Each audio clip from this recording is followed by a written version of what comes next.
మరోవైపు మంత్రి కొండా సురేఖకు లీగల్ నోటీసులు పంపించారు కేటీఆర్. మూసి మురికంతా వాళ్ల నోట్లోనే ఉంది అంటున్నారు కేటీఆర్. మీ మంత్రిని ఆసుపత్రికి పంపించి చికిత్స ఇప్పించాలని రాహుల్ గాంధీని కోరుతున్నా అంటూ కేటీఆర్ చేసిన ట్వీట్ కూడా మనం చూస్తున్నాం.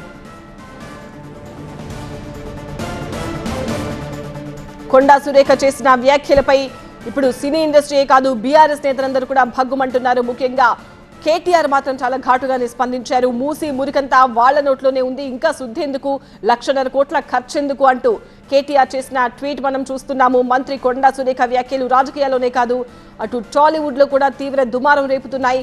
అందరూ కూడా కొండా సురేఖ చేసిన వ్యాఖ్యలను ఖండించారు.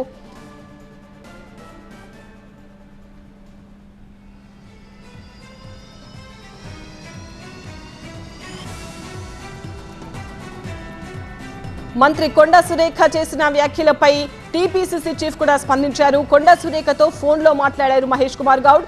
వ్యాఖ్యలపై వివరణ ఇవ్వాలని టీపీసీసీ చీఫ్ చెప్పినట్టుగా తెలుస్తోంది.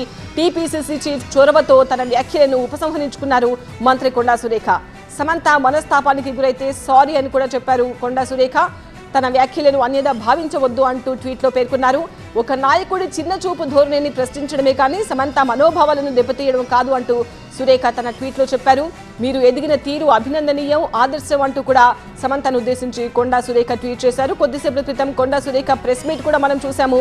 తన వ్యాఖ్యల వల్ల ఇబ్బంది పడ్డ వాళ్లకు సారీ అని చెప్తున్నారు కొండా సురేఖ. తాను ఉన్న పరిస్థితిలో, తాను ఎదుర్కొన్న ట్రోలింగ్, తాను ఎంత సఫర్ అయ్యానో అలాంటి పరిస్థితుల్లో తన నోటి నుంచి ఆలపనగా వచ్చిన మాటలు మాత్రమే అవి. దానివల్ల సమంత ఇబ్బంది పడుంటే సారీ అని కూడా చెప్పారు. తన వ్యాఖ్యలను ఉపసంహరించుకుంటున్నట్టుగా చెప్పారు. కానీ కేటీఆర్ పైన చేసిన వ్యాఖ్యలపై మాత్రం తగ్గేదే లేదు అన్నట్టుగానే మాట్లాడారు. చిరంజీవి కూడా కొండా సురేఖ చేసిన వ్యాఖ్యలపై ఆగ్రహం వ్యక్తం చేశారు. కొండా సురేఖ చేసిన వ్యాఖ్యలకు చాలా బాధపడ్డా అంటూ చిరంజీవి ట్వీట్ చేశారు. సెలబ్రిటీలు, ఫిలిం ఇండస్ట్రీ వాళ్లను సాఫ్ట్ టార్గెట్ గా చేసుకోవడం సిగ్గుచేటు అంటున్నారు చిరంజీవి. మా సభ్యులపై దుర్మార్గపు మాటల దాడిని వ్యతిరేకిస్తాం. సంబంధం లేని వ్యక్తులను, మహిళలను ఇలా రాజకీయాల్లోకి లాగడం దారుణం అంటూ చిరంజీవి ట్వీట్ చేశారు. గౌరవప్రదమైన స్థానాల్లో ఉన్నారు, ఆదర్శంగా ఉండాలి, ఉన్న వాతావరణాన్ని కలుషితం చేయొద్దు అంటూ చిరంజీవి చేసిన ట్వీట్ మనం చూస్తున్నాం.